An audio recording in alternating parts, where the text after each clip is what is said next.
Okay.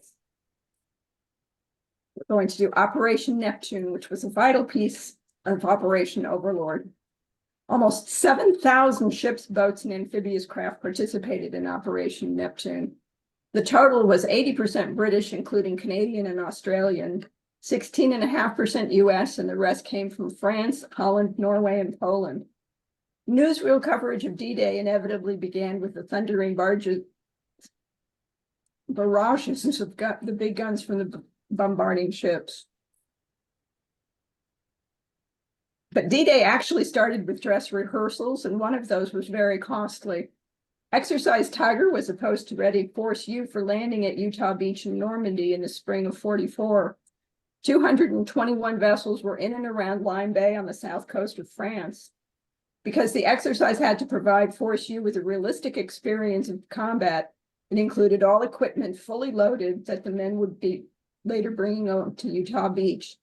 Cruisers and destroyers would exchange live fire over the heads of the trainees as they landed on Slapton Sands, and that was the rehearsal location on the English side of the channel. It was the same vessels that Force U would use on D-Day, but they had lost one of their escorts to a damage, so they were down to only one escort during the rehearsal. The photo of what LST-289 looked like after they were attacked by German Schnellboats.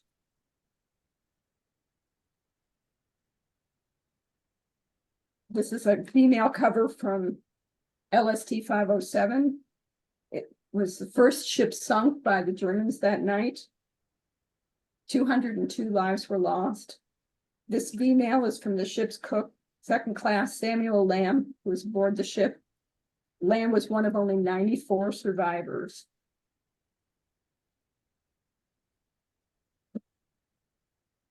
Then we have LST-531, which was the second ship sunk. It was struck by 2 torpedoes and sank within 6 minutes.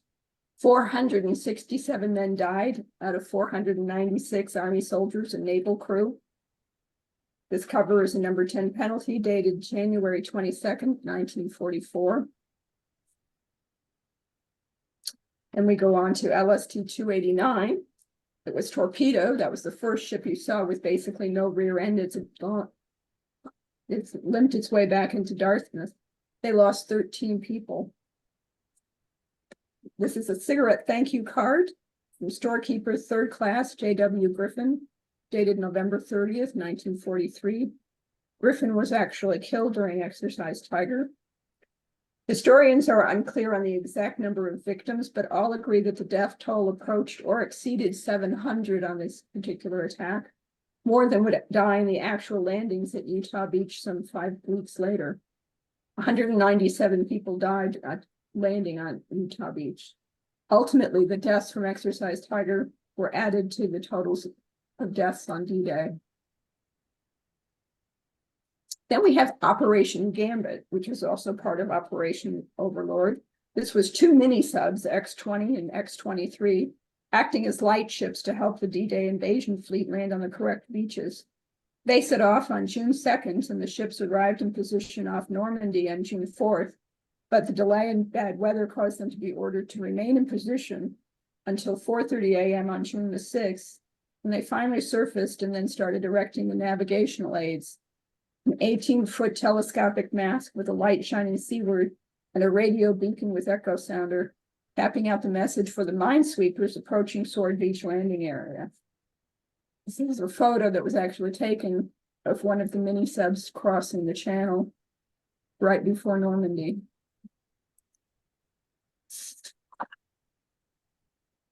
This cover is the 40th D-Day anniversary cancel with a commemorative cachet of the 2 midget subs at Normandy, and it's dated June 6, 1984. Cover is autographed by George B. Honor, the captain of X-23. Honor was a member of the Royal Navy Volunteer Reserve. He was awarded the Distinguished Service Cross for his part in Operation Gambit. And then the minesweepers clear the way, going forth. This map is a courtesy from Gordon Smith and adapted from Stephen Roscoe's War at Sea.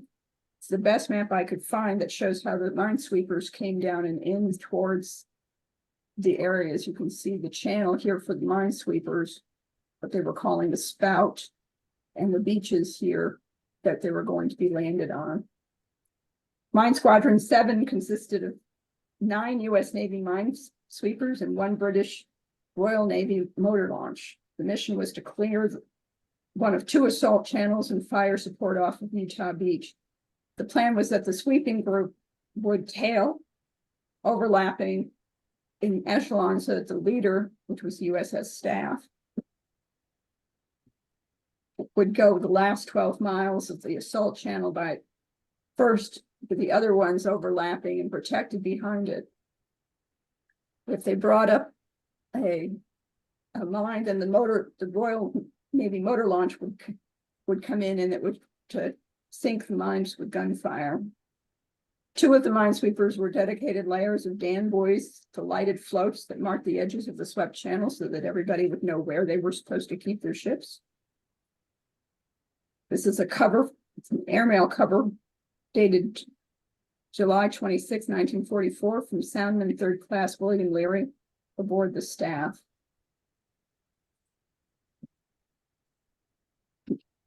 June 5th, while they were sweeping, the Osprey went out of its path trying to move around a slower assault convoy, and it struck a mine and immediately which exploded, and it caught fire.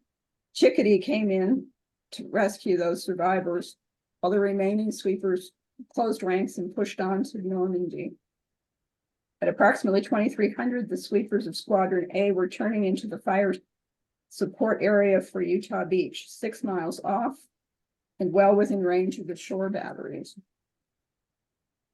This cover is a first aid postal service with a cachet by Eugene Mueller. It's dated March 17th, 1941.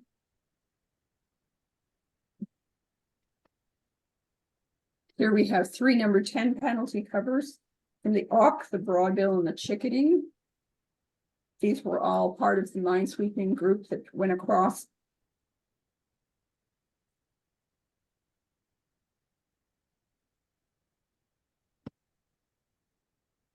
The USS Nuthatch, while sweeping for mines on June 15th, hit an underwater mine, slightly damaged. She did make her way back to England for repairs. This is a number 10 penalty dated September 16th, 1943.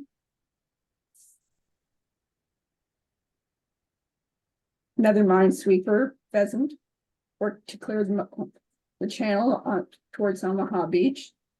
On June 7th, she helped the crew of the Tide who had hit a mine.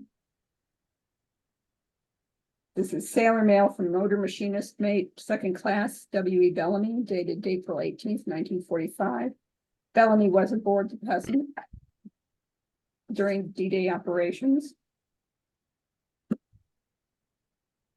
This is the front and back of the penalty cover from USS Raven, used for regular registered mail, dated September 7th, 1943.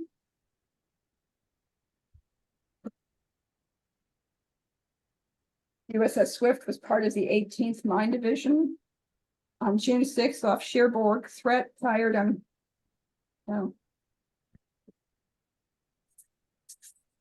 We have both ships here.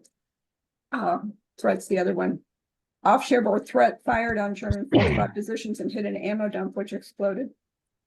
The left cover is a number 10 penalty from Swift, dated May 28th, 1944. And to the right is Sailor Mail, dated June 21st, 1944, from Chief Bosun A. Lucky aboard the threat. USS Tide was sunk off Utah Beach after hitting a mine on June 7th, 1944. The cover is a number 10 penalty dated May 5th, 1944, and it's postmarked Fleet Post Office, Washington, D.C. The photo is actually Tide sinking while PT-509 and USS Pheasant are standing by to help with survivors. The photo was taken from USS Threat Unlike many of the ships involved in Operation Neptune, the minesweepers' job wasn't over on June 6th. For the next 2 months, the minesweepers were constantly checking and rechecking areas. By the end of the campaign, over 800 mines had been swept from the Bay of Seine off the Normandy beaches. Then we have something that most people don't recognize: the gooseberries and the mulberries. This is 2 aerial views of Mulberry Harbor B off Arromanches-le-Bon. Gooseberry is the code name given by the Allies to a network of block ships laid off the beaches to form a reef before the rest of the mulberry is assembled. And a mulberry is the code name given to all the various different structures that would create the artificial harbor. Breakwaters included old transports and warships that were called corncobs or block ships. They crossed the channel either on their own or they were towed. Having previously been weighed down with concrete, the block ships were then scuttled at their intended place and formed an artificial breakwater, their hull protruding only about 2 meters above the surface of the water at high tide. These breakwaters reduced the effects of the currents and helped facilitate landing of human and material resources on the beaches. Most of the gooseberries were old cargo ships, Liberty ships. While being mobile made them targets of the Germans, they did leave board gunners for several days after the initial sinking.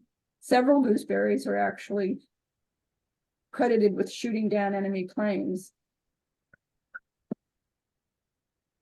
This is the Free French ship Corbeil. This was scuttled on June 9th off of Long Beach and was hit by a Nager man torpedo on August 15th and 16th. The interesting side note on this particular ship is that while it was in Scotland, she was used as a target for the highball bouncing bomb trials between May 9th and December 1943. And as such, she is probably the only ship that was ever attacked by both sides of using secret weapon. The left cover is dated June 6, 1939, just as she was leaving it for a cruise to Casablanca. And the right is a cover dated July 20th, 1939, which was just after she arrived back at Brest. We have HMS Durban. HMS Durban was anchored off Sword Beach on D-Day. She was then scuttled on June 8th for use as a gooseberry. Durban? To the left, you see the oval stamp for the HMS Durban, dated 9/13/1928. And the right is the cover dated January 3rd, 1936, to Commander Tufnell aboard the Durban. This is a photo of the gooseberries off Utah Beach.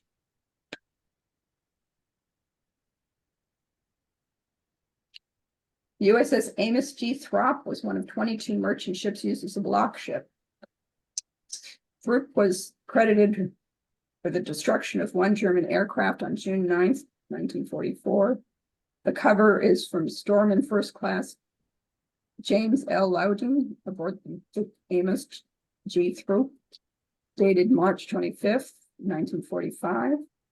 And the photo is of the ship dated December 6, 1943, and it's from the U.S. Coast Guard archives.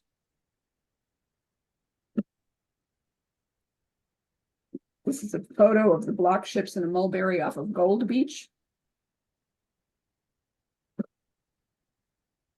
And we go on to the Eastern Task Force, where you can see in the circle, there's Sword, Juno, and Gold coming in from the east to west.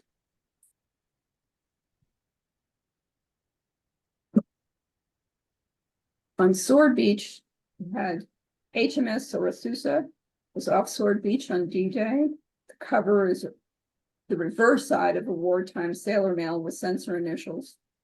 It's from W.F. Hookway aboard HMS Arethusa.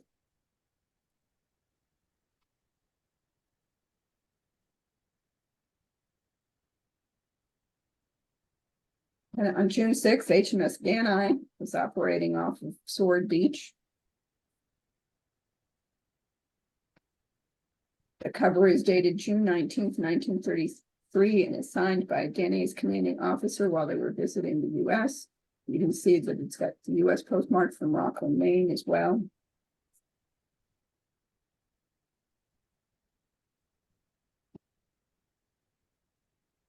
This was the best I could do on Dragon. The British modernized HMS Dragon in 1942 before handing it over to the Polish Navy to become ORP Dragon. It was deployed in the English Channel as part of Operation Neptune, and it served in Force S. In July, a Nager-Cuban torpedo hit the ammunition hull, killing 37 sailors. The Allies decided to sink ORP Dragon at a Gooseberry 4 to serve as a breakwater. This cover is dated June 21, 1935, commemorating Dragon's visit to Norfolk.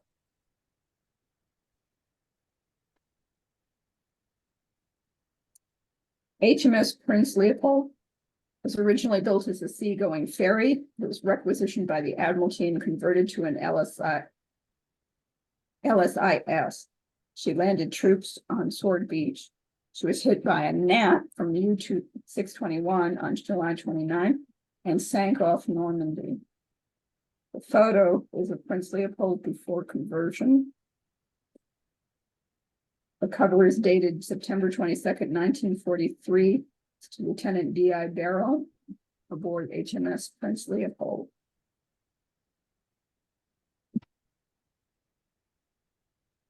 Off Sword Beach on D-Day, HMS Ramillies' 15-inch guns allowed her to stay well out of German shelling range while firing on them.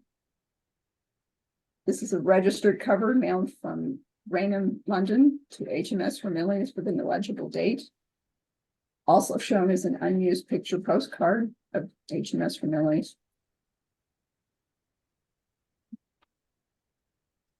HMS Warspite was part of Force S. Sword Beach at the extreme eastern end of the invasion fleet. Photo is Warspite actually firing her guns on D-Day. The cover is from HMS Warspite, dated November 10, 1941, while in the U.S. for repairs. The U.S. cancel was dated October 11, 1941.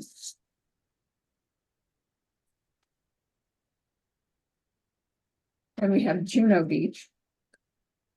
HMCS Sabine joined Task Force J, and more specifically, Bombarding Force E, participating in the naval fire support of Canadian ground troops coming in at Juno Beach.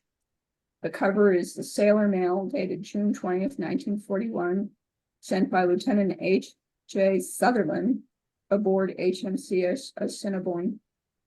He has also self-censored that. Photo is a silhouette view of the ship circa 1943. HMS Belfast was used as a flagship for the Eastern Task Force. The cover is wartime mail to Paymaster A.M. Pigot aboard HMS Belfast. The photo is Belfast at anchor off Normandy beachhead, firing the A and B turrets. On the night of June 5-6, 1944, HMS Bleasdale escorted the J-10 convoy to Juno Beach. She then participated in bombardment of the beach as part of Support Force E. This is a cover from HMS Bleasdale dated July 7th, 1952.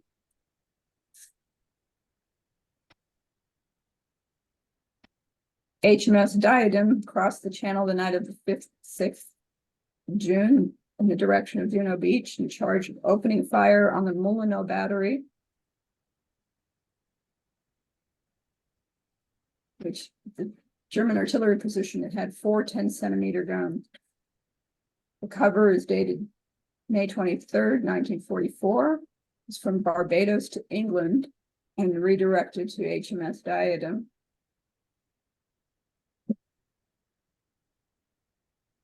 HMS Faulkner was integrated into Task Force J.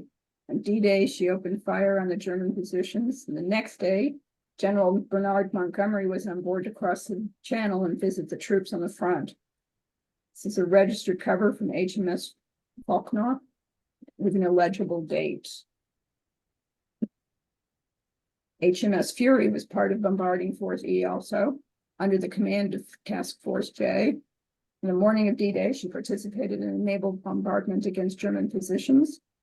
On June 21st, Fury struck an underwater mine during a storm and ran aground. This cover is dated May 25th, 1936. It's to Lieutenant F.D. Brown on HMS Fury. And here we have a photo of HMS Fury that was beached after hitting a mine.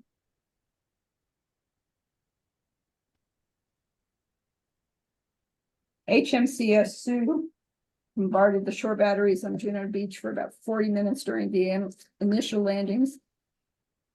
And on June 11th, she, along with HMS Duff and the Polish destroyer Krakowiak, sank 2 German Schnellboats that were trying to get into the area to sink ships. This covers an airmail letter dated March 2nd, 1944, from STO William Schmogel.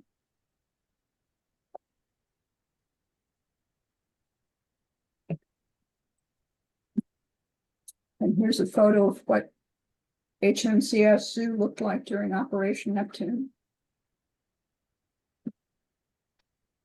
Now we switch to Gold Beach.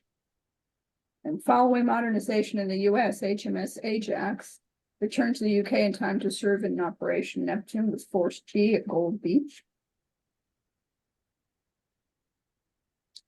Ajax bombarded batteries and took part in the disarming of 2 of the battery's 150mm guns and the destruction of a 3rd, which was hit by a direct hit. This is a V-mail dated October 19th, 1941, from R. Jervis Stoss aboard Ajax. There we have a photo of HMS Ajax about a year before D-Day. HMS Beagle was assigned to escort and support duties on D-Day. On July 8th, she rescued 250 survivors from 2 sinking US LSTs. The cover is official mail dated March 17th, 1943. And then there's a photo off Gold Beach on D-Day. During the landings, HMS Catastock escorted convoy G1. It was composed of minesweepers. After arrival, she deployed off Gold Beach with Bombarding Force K, providing fire support to suppress beach defenses in the King sector. This cover is sailor mail from HMS Catastock. It has no date.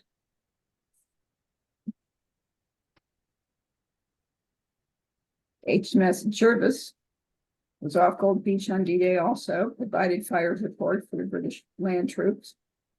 Considered a lucky ship, during its 13 major engagements during 5.5 years of war, no crew members were ever killed. This is V-mail cover from Jervis, dated August 22nd, 1942. And we have a map going on to the Western Assault Group, where you can see in the circle, there's Omaha Beach and there's Utah Beach.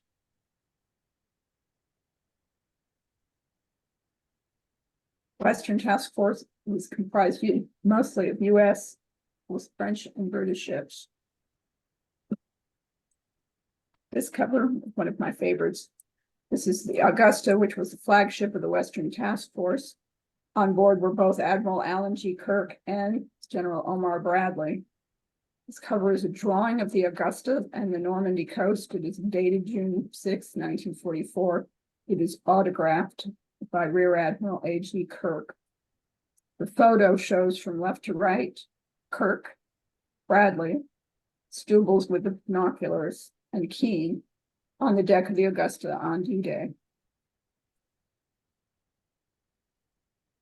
And we have the bombardment group. USS Nevada was deployed as a flagship for Operation Neptune. She participated in the protection of the U-Force and then bombardment off of Utah Beach. Cover is a penalty from Nevada, and it's dated September 29th, 1943. The left photo shows Nevada forward guns firing on D-Day. The right photo is looking down at a 5-inch gun on D-Day, where you can see all the spent shell casings on the deck.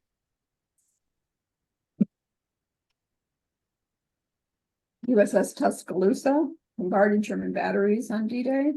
Early in the morning on June 8th, it organized the relief efforts for the USS Glennon, which had been hit by a mine, and then for USS Rich, which was also hit by a mine.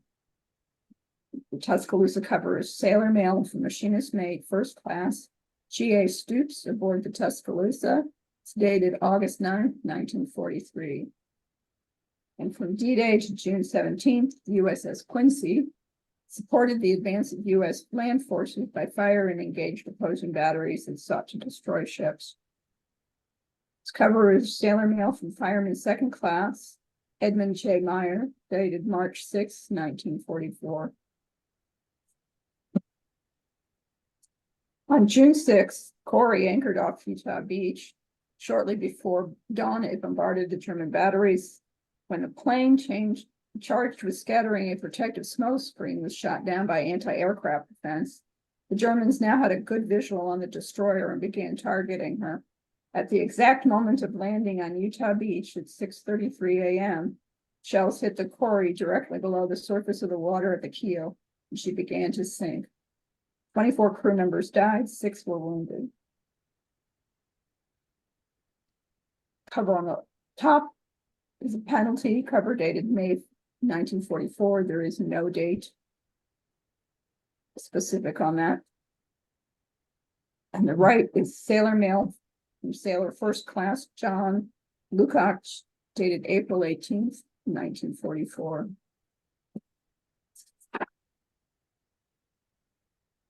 Here we have penalty covers from the destroyers Butler, Fitch, and Forrest. They all participated in Operation Neptune in the English Channel and bombarded German positions off Utah Beach. Butler and Fitch also helped rescue crew members of the Corey.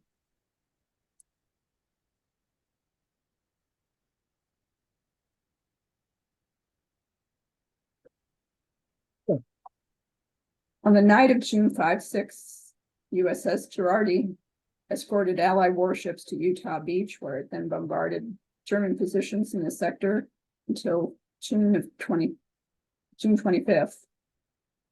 This is a front and back of a penalty cover from Girardi used for personal registered mail and is dated December 11th, 1944. USS Hobson was part of the U force at Utah Beach. They'd also bombarded German positions and witnessed the destruction of Corey. 2 hours after the Corey sank, German batteries were silenced and Hobson could finally help rescue some of Corey's crew. This is sailor mail from Ensign H.M. Downs aboard the Hobson, dated November 12th, 1943. The photo is by Rear Admiral Kenneth Loveland and shows the expended cartridge casings and powder tanks on Hobson's desk during D-Day.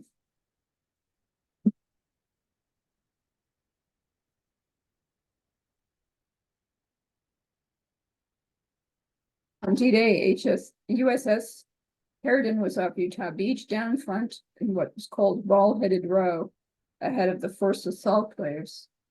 This is sailor mail from Frank E. Luska aboard Herndon, dated February 1, 1943. Schubert joined Naval Force U as part of Operation Neptune and received its mission to escort the Nevada to Utah Beach. And then on dawn, she participated in bombing the German positions. She stayed in position until June 25th. This is a penalty cover from the Schubert, dated February 21, 1944. And then we have the USS Bates as part of Task Force 129 operating off of Utah Beach, escorting troop transports to the beach. On dawn of D-Day, she participated in bombing German positions in the area. On June 8th, Bates helped the 163 survivors of USS Meredith, which had struck an underwater mine. This is a penalty cover from USS Bates, dated December 18, 1944, just after being reclassed as an APD. We have HMS Black Prince. It's deployed off Utah Beach. Its logs show that she fired 1,300 shells on D-Day. This is a letter in an envelope dated March 9th, 1944, from J.K. Houghton aboard Black Prince.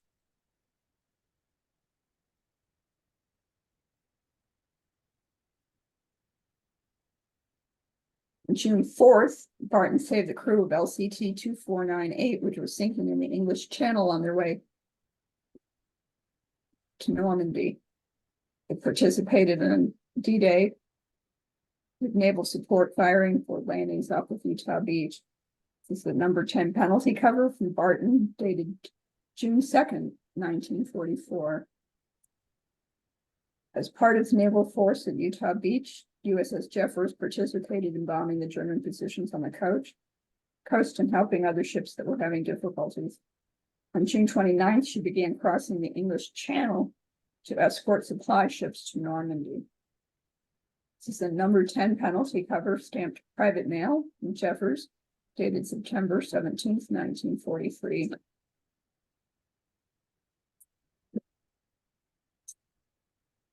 Then we have USS Glennon and Rich. Integrated into Naval Force U, USS Glennon traveled to Utah Beach, participated on June 6th in the bombing of the German positions. On June 8th at 8:30 a.m., Glennon hit an underwater mine. The survivors were immediately taken over by 4 ships, including the Rich, Staff, and Threat. But then Rich also suffered the same fate, touching 3 mines successfully. It sank in 15 minutes, killing 91, with 64 missing out of a total of 213 sailors. The next day, the sailors set out to regain control of the Glennon, but it took a direct hit from a German battery. The destroyer was abandoned and finally sank on June 10th. Glennon had 25 crew members killed and 38 wounded.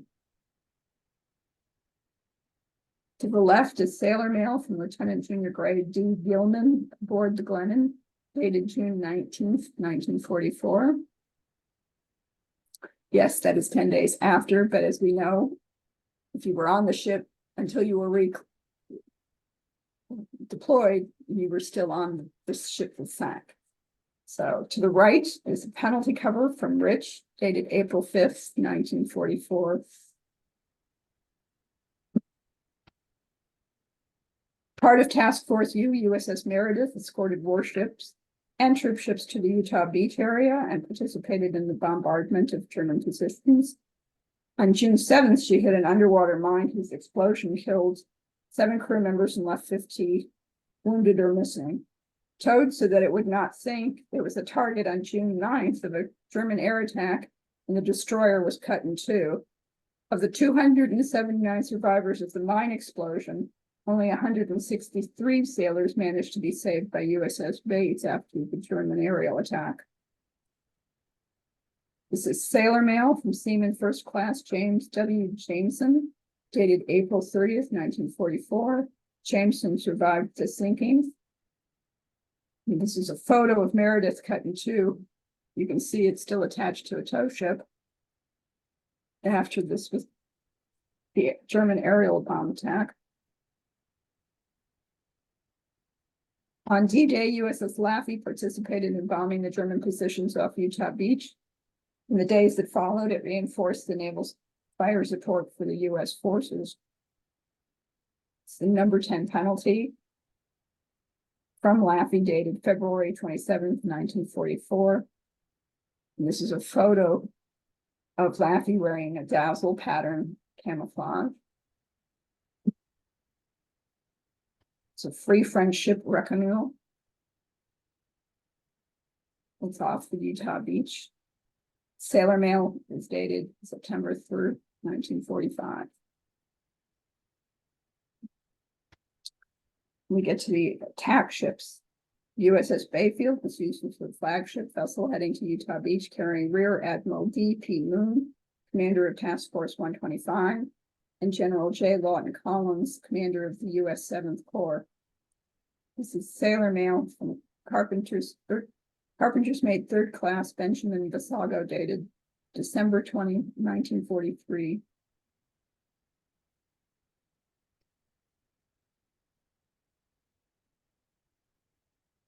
USS Joseph T. Dickman landed its personnel safely on Utah Beach and returned to England on the same day, evacuating wounded. On the left is sailor mail from Aaron Orensky, Sailor First Class, dated August 7th, 1943. To the right is a cached cover dated January 24th, 1942, just before it was reclassed as an APA. We have USS Barnett, landed its troops from the 2nd Battalion of the 4th Infantry Division's 8th Infantry Regiment on Utah Beach. She then left on June 7th, transporting casualties back to England. This is sailor mail from Chief Electrician's Mate H.D.H. Smith, aboard Barnett, dated September 29th, 1943.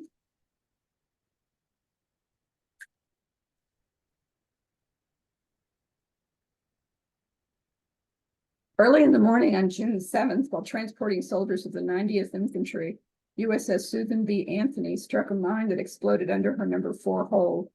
She immediately lost all power, and the rudder went hard left and stuck. By 08:05, holds number 4 and 5 were shipping water badly, and the ship took an 8-degree list to starboard. The commanding officer ordered all the embarked soldiers to move to the port side. The human ballast brought the ship back to an even keel, but then fires broke out in the engine room and she began to sink more rapidly. Orders were given to abandon ship. This is a number 10 penalty from Susan B. Anthony, dated May 6th, 1944. And USS Pinto is part of the Combat Salvage Unit 122.3.1, assisting in making emergency repairs to landing craft while under emergency enemy fire. Pinto aided in removing 2,200 Army troops, plus the Navy crew of the Susan B. Anthony, while having to cut the lines that connected the two ships, as the Susan B. Anthony was starting to pull the Pinto down with her. Pinto holds the Guinness World Record for the most people saved with no deaths. The cover is a rubber-stamped corner card from the Pinto, dated April 11th, 1946. Now we go on to Omaha Beach. This is an aerial photo of the numerous Allied naval craft off Dog and Easy beaches, the Omaha assault area on June 6th. Photo was taken from a Martin B-26 Marauder of the U.S. 9th Air Force while on a bombing mission on D-Day. Doesn't seem to be a lot of organization to it. USS Ancon participated in Operation Neptune and counted in her passengers Admiral Hall, commander of the O Force, General Garrow of the 5th Corps, General Hubner of the 1st Infantry Division, and General Hobbs, 1st Special Engineer Brigade. It served as a floating staff during the Battle of Normandy. This is a registered number 10 penalty from Ancon, dated November 6, 1944, notated that it was found in ordinary mail. Bombardment group starts with USS Texas, designated as the flagship of the bombing force for Omaha Beach.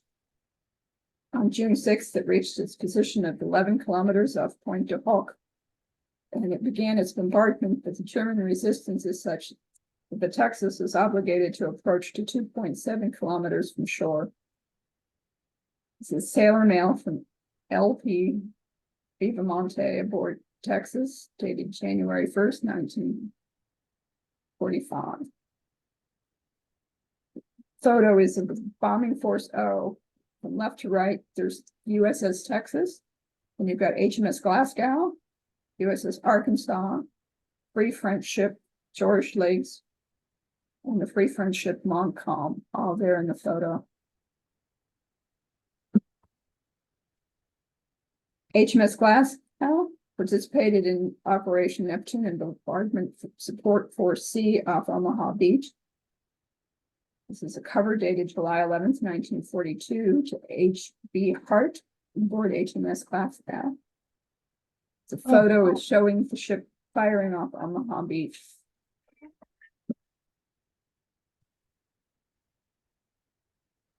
USS Arkansas. This is sailor mail from Lieutenant J.R. Keithley aboard the Arkansas, dated July 7th, 1942. Keithley later died aboard USS California in 1945. The photo of USS Arkansas bombarding the German positions up on Omaha Beach. You can see LCT 763 in the foreground. Note that the sensor has erased the radar and the electronics atop its mast.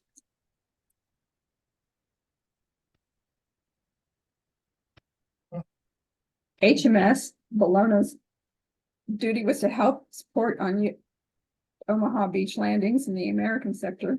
She was placed alongside the Texas and the Arkansas under command of R.A. Carleton.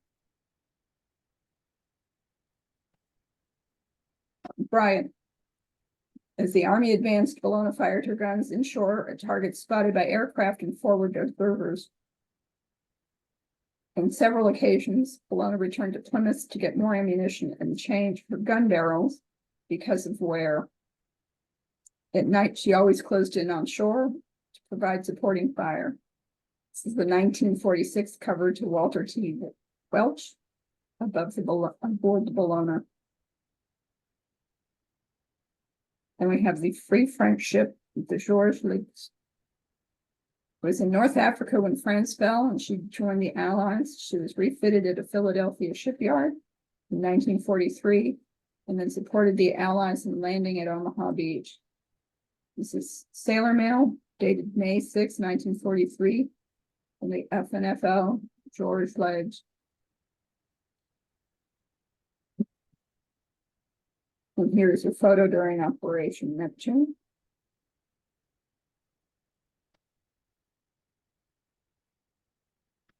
French free ship Montcalm. The cover is dated February 24, 1943, while she was in the U.S. for refitting. Note there are 2 U.S. stamps, as well as the 1 Algerian stamp that's canceled. To the right is a picture postcard of Montcalm dated March 2nd, 1945.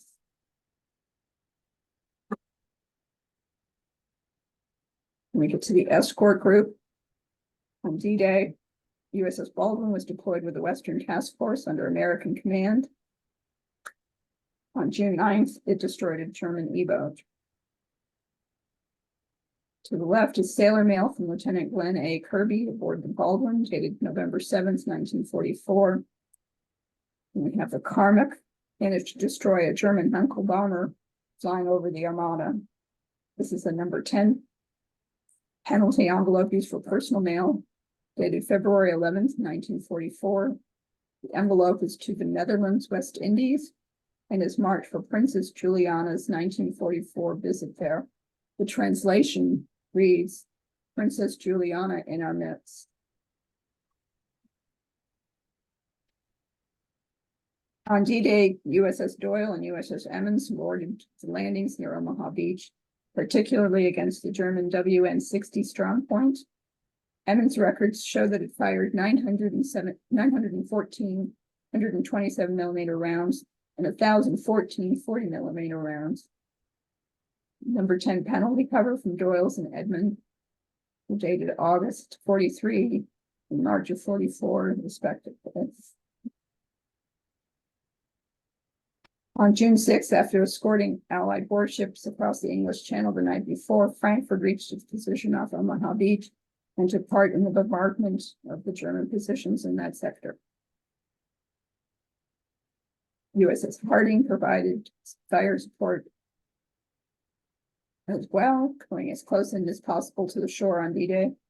It sent a patrol boat to the foot of Pointe du Hoc to evacuate wounded rescue and take on German prisoners. This is the number 10 penalty cover from Frankfurt and starting. First is dated August 8, 1943. The other is June 27th, 1944. And both USS McCook and USS Murphy escorted warships and naval transports from Task Force O in the direction of Omaha Beach. They again, on dawn of June 6th, participated in the bombardment of German positions. These are number 10 penalty covers from McCook and Murphy, dated June 7th, 1943, March 3, 1945, respectively.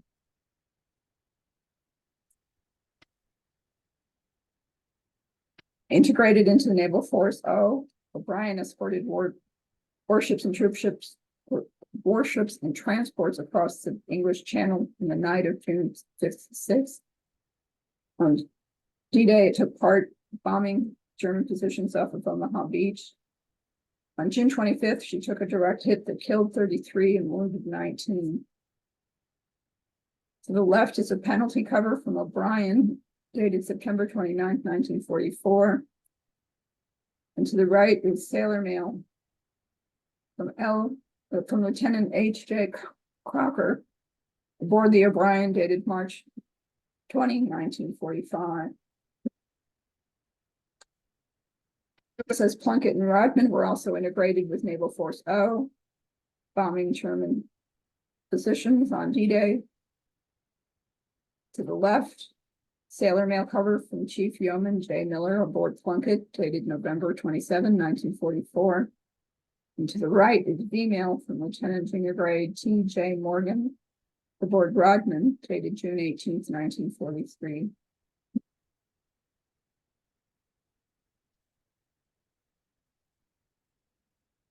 USS Satterley joined Escort Group 124.7 as part of Task Force O, heading towards Omaha Beach. It ensured the safety of the convoy minesweepers during the crossing of the English Channel. And on D-Day, it supported the landings of the 2nd Ranger Battalion at Point du Hoc. This is sailor mail from Bosun's Mate 2nd Class James Johnson aboard Satterley, dated May 7th, 1945. Photo is with USS Satterley and other destroyers in Belfast, Northern Ireland, May 14th, 1944, preparing for D-Day. This photograph was actually taken from the USS Quincy. And you can see the Baldwin is in the middle distance and the Nelson is beyond.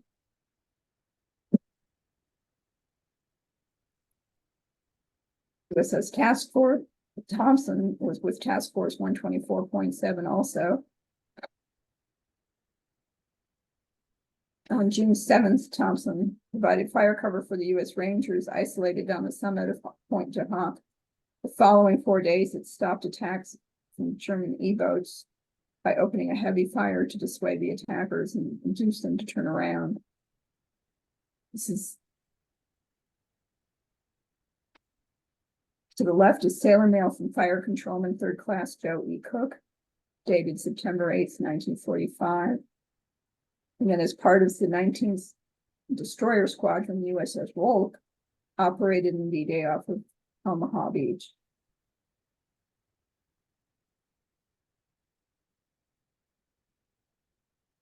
Number 10 penalty cover from Wolk, dated April 4th, 1944. And we have the assault ships. First out is the photo by Chief Photographer's Mate Robert F. Sargent, U.S. Coast Guard. He's on an LPV-7 from the Samuel Chase, and it shows the troops of the 1st Division disembarking onto Omaha Beach in this title, The Jaws of Death.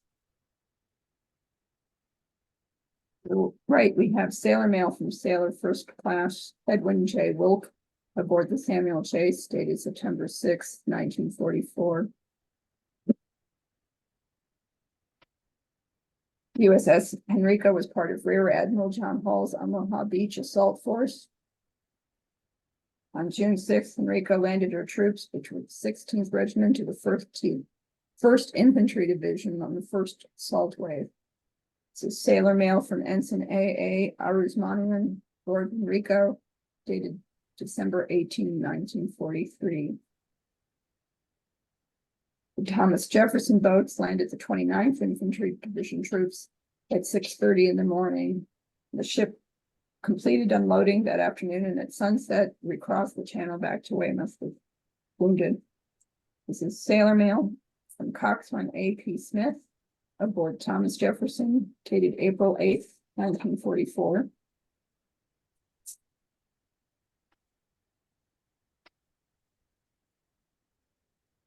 Charles Carroll's boat crew successfully landed the troops of the 29th Division under fire. Number 10 penalty cover from Charles Carroll, dated October 11th, 1944. And the photo is one of Charles Carroll's LCVP, it's their LCVP 9, abandoned on the beach after the troops were landed. Then we have some other ships. HMS Ceres was refitted in late April 1944 with radar and anti-aircraft weaponry and was assigned to the U.S. Task Force 127 to carry the flag of the U.S. Surface Force during the invasion of Normandy. Ceres was assigned as one of 2 shuttle control ships at Omaha Beach and anchored inshore, directing the assembly and departure of unloaded and outbound vessels and convoys. Cover is to HMS Ceres, dated November 21st, 1945, and marked to be returned to center by order of the Admiralty in view of the time lapse since the letter was written. Notations on it are November 24th, 1945. Motor Torpedo Squadron 34, which was PT 498 through 509. All of the PTs, except for 498, had D-Day operations to maintain a screening patrol at 800 yards along a line running 1.5 miles west of the San Moquif Islands on the western flank of the invasion line, which was called the Mason Line. PT 498 joined later on the 7th. These PT boats helped rescue survivors from crashed transport, transferring them to nearby ships. The 3 MTB squadrons sent for D-Day, only MTB 34 arrived in time to participate on the 6th. MTB 35 arrived on June 7th, and MTB 30 arrived on June 10th. The top is sailor mail from Ensign L.E. Pierce, Jr., U.S. Navy Reserve, on the MTB 34, dated June 14th, 1944. The bottom is sailor mail from Quartermaster Second Class William B. Fox aboard PT 498 of Motor Torpedo Squadron 34, dated August 22nd, 1944. The photo is autographed by the crew of PT 498. Note that the 3rd signature on the left is also from William D. Fox. Then we have the other 2 Motor Torpedo Squadrons. Left is the number 10 penalty from Motor Torpedo Squadron 35, dated April 4th, 1944. Mm-hmm. To the right is a full-size B-mail from J.D. Bockelmoor with the MTB Squadron 30, dated May 16th, 1944.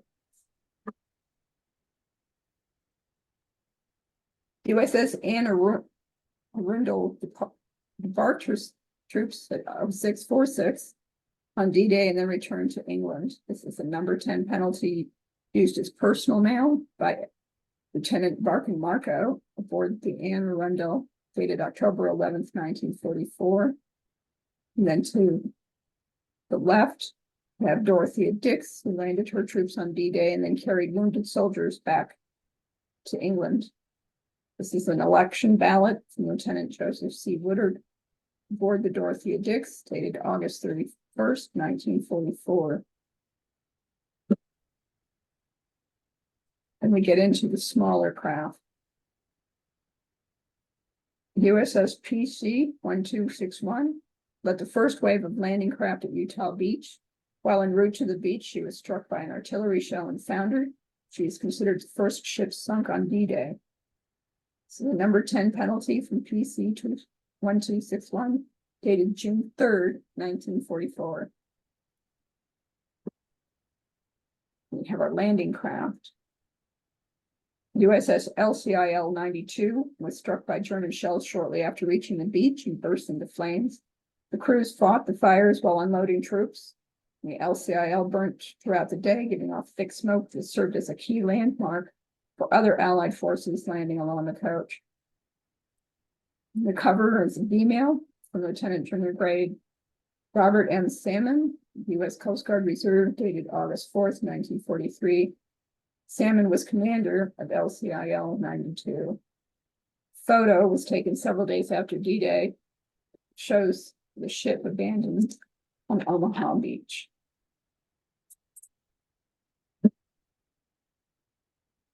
LCIL 218 spent June 6th through the 9th off of Utah Beach, then was ordered to Omaha Beach to bring the 91st CB Battalion back to Utah Beach, which is the photo. The photo was taken just hours before a German aerial bomb exploded close aboard, killing or wounding several of her crew and ultimately sinking the ship. The cover is sailor mail from Coxswain Cornelius Dorsey aboard LCIL 219, dated July 29, 1943. Dorsey was wounded when the ship was hit and died of his wounds on June 11, 1944.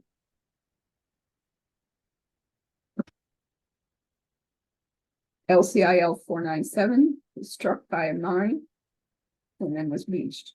It's a number 10 penalty. From LCIL 497, it's badly torn and no date on the cancel. The photo is of LCIL 497 abandoned just off Omaha Beach. LCT 25 carried half tracks and equipment with 37mm cannons and twin 50 caliber machine guns. As the ramp was dropped, the first half track exited and it was immediately hit, probably by shell, and it blew up, setting off the other half tracks and the LCT on fire. Cover is sailor mail from Quartermaster Second Class Ted Gruzlewski aboard LCT 525, dated December 13, 1944. Photo is of LCT 525, abandoned off of Omaha Beach. LCT 27 lost her starboard screw and then was damaged by gunfire while attempting to beach at Green Dog area of Omaha Beach.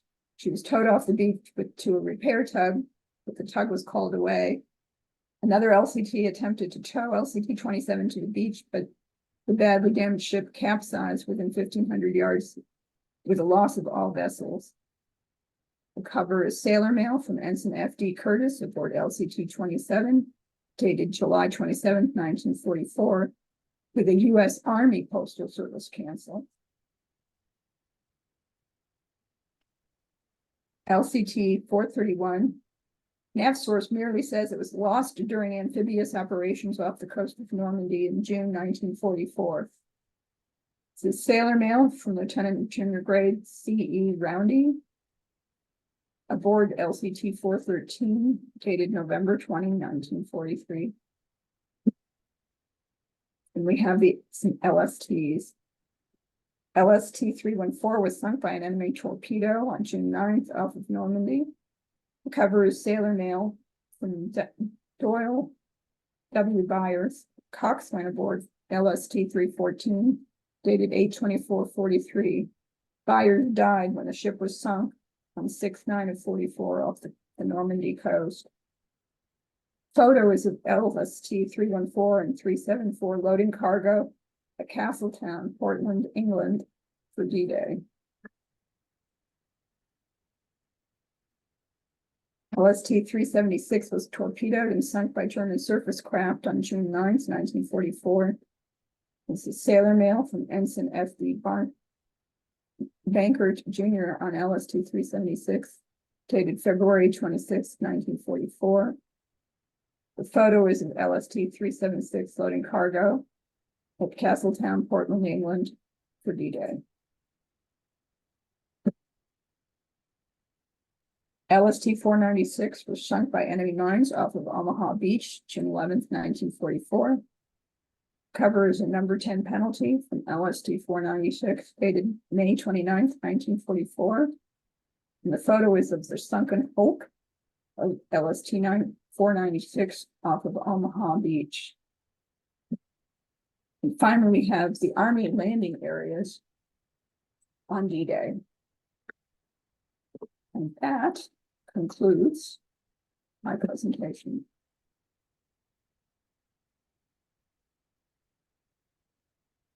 Nice, Laurie.